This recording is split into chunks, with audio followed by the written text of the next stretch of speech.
Good afternoon, everybody. Monday Morning Quarterback, episode 137. Glad you could join us. Today we're going to talk about reading a racetrack and what kind of goes into that and what tools you can use to aid in that process, whether you're pavement or asphalt racing or dirt racing. So that's what today's topic is going to be. As always, feel free to fire away questions pertaining to today's topic or anything racing related. More than happy to answer those for you. And if you're new, all previous episodes are cataloged on our YouTube page. So you can go to our YouTube page and easily sort through all the Monday Morning Quarterbacks. After doing 137 today, there's a lot of great content there. There's a lot of topics we've covered. Some we've covered multiple times because we needed to dive a little deeper into that subject. But a lot of great content there, so definitely go to our YouTube page and check that out and subscribe while you're there. I want to give a big shout out to the Clausen Marshall team for their first All-Star win. Those guys stepped out on a limb last year and decided to go wing racing after capturing a USAC National Midget and Sprint Car Championship. There wasn't a whole lot left for them to do on the non-wing side, and so them and Sunshine went wing racing. A lot of you who know Jake, who worked with us here at CSI for almost 5 years, maybe a little more, good friend of mine.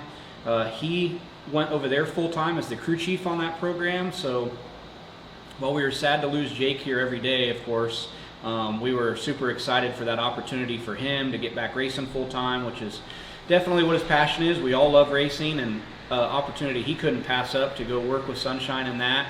And then it gave us an opportunity to still have a good working relationship with Jake and help them develop that wing sprint car shock package. And we're honored that they decided to continue our relationship with their team and use our shocks on the wing side. We obviously are kind of known as a non-wing brand. Even though I grew up around wing sprint car racing, spent time on the road as a crew guy on an outlaw team with Sammy Swindell and Randy Hannigan.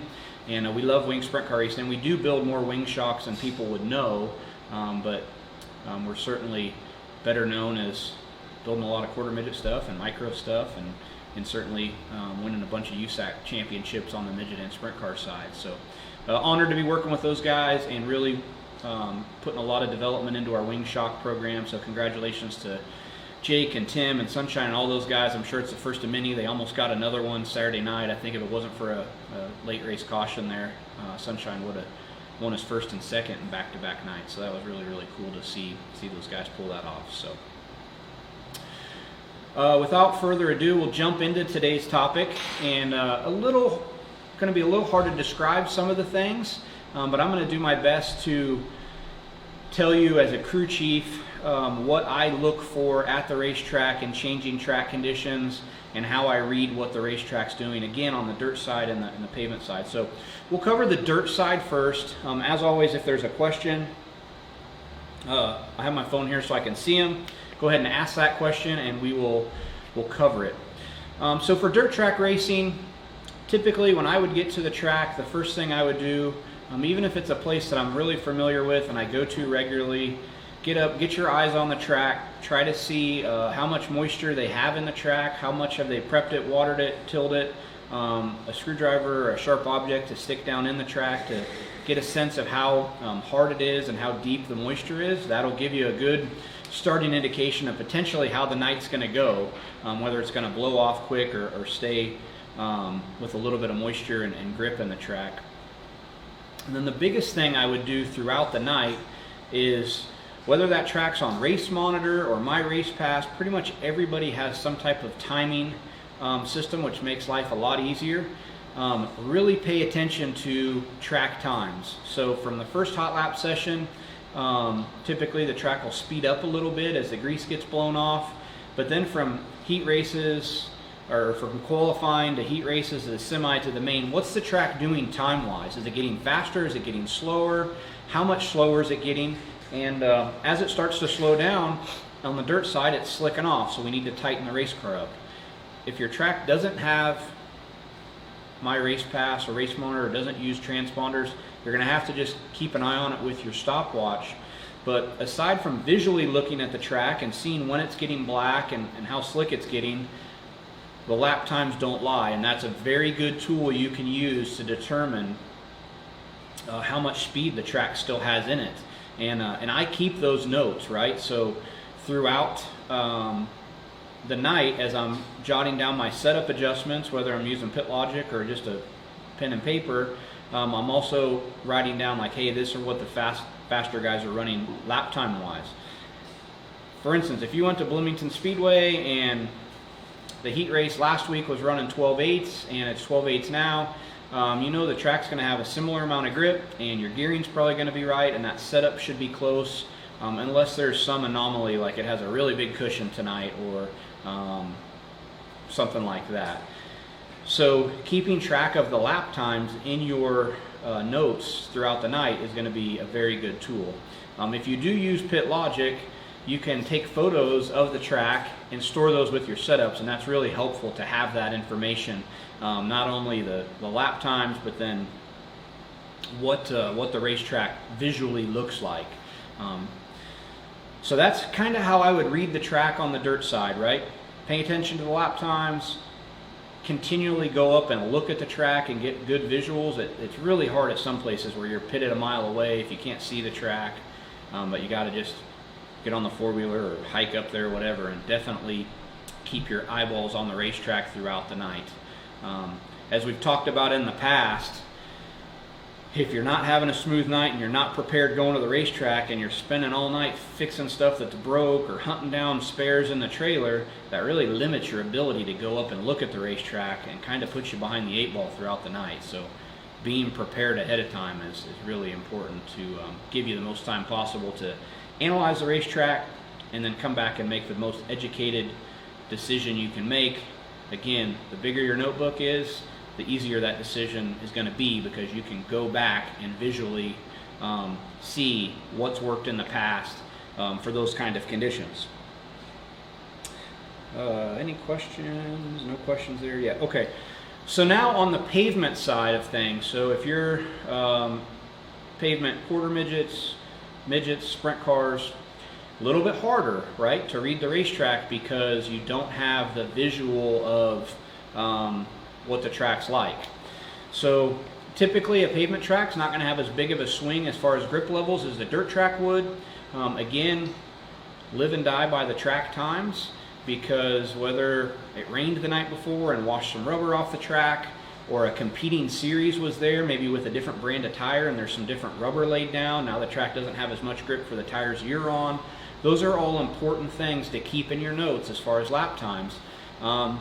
So rather than going up to the track with your screwdriver to see how much moisture is in the track, or trying to get a visual of how black the track's getting on the dirt, you're always going to want to have a temperature gauge with you and pay attention to your track temps. Certain surfaces react differently, and that's going to be very important for you to keep a note of track temps, because typically as the track heats up, it's going to get more grip until it gets to a certain point, and then it can go the other way. And so if it's an asphalt track, when it gets too hot, the oils start to come up in that asphalt, making it slicker. And what that threshold is can kind of vary depending on what asphalt was put down and what the track is.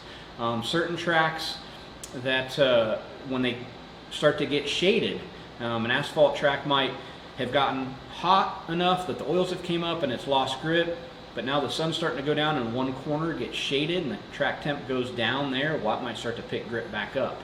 So check track temps, keep a very good note on that, and then you're going to be able to judge whether the track's picking up speed or not based on the lap times, because there's certain things you're just not going to be able to put your finger on exactly on an asphalt track. Again, if there was a competing brand of rubber on the track, say a stock car series was in there night 4 on Goodyears and you're coming in to run a sprint car on Hoosiers, even though the track temp says one thing, the car is just sliding around, well, at some point the Hoosier rubber is going to get laid over the Goodyear rubber and the track will start to pick up speed even though the track temp maybe didn't change.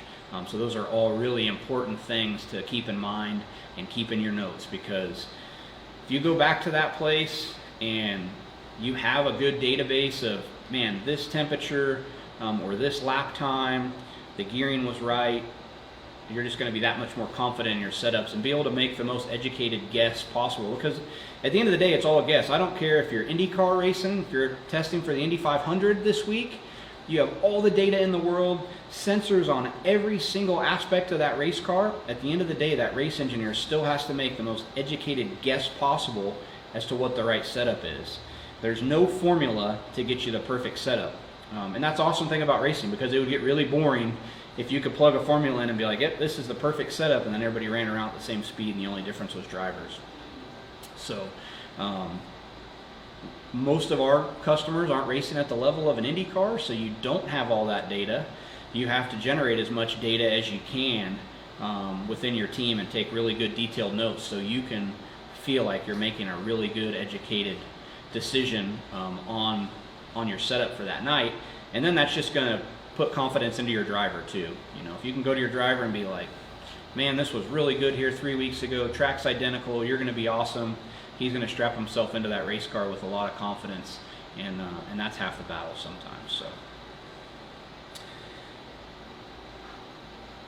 So, Chris Carlson, great question. As a dirt track slicks off, do you change gearing?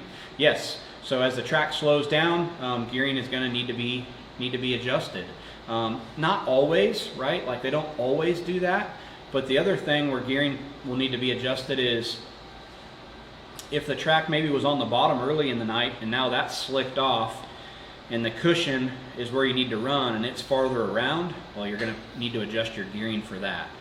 So yeah, if you watch a World of Outlaw team, for example, that is probably the highest level of dirt track racing, those guys are changing gears throughout the night to keep up with that. So yep, good question. Anybody else have any questions? Again, if you've not seen all of our episodes, you can go back and look at those on our YouTube page. They're all cataloged there. And if you have a question after the fact, don't hesitate to comment even once this video is not live. If you watch it after the fact, we monitor those and we can always go back and answer your questions later. And then we can try to keep you informed as far as all that goes. So, all right, well, if we don't have any other questions, we'll sign off for today. We certainly appreciate you guys watching. Hope you have a fantastic week and hope to see you at the racetrack soon.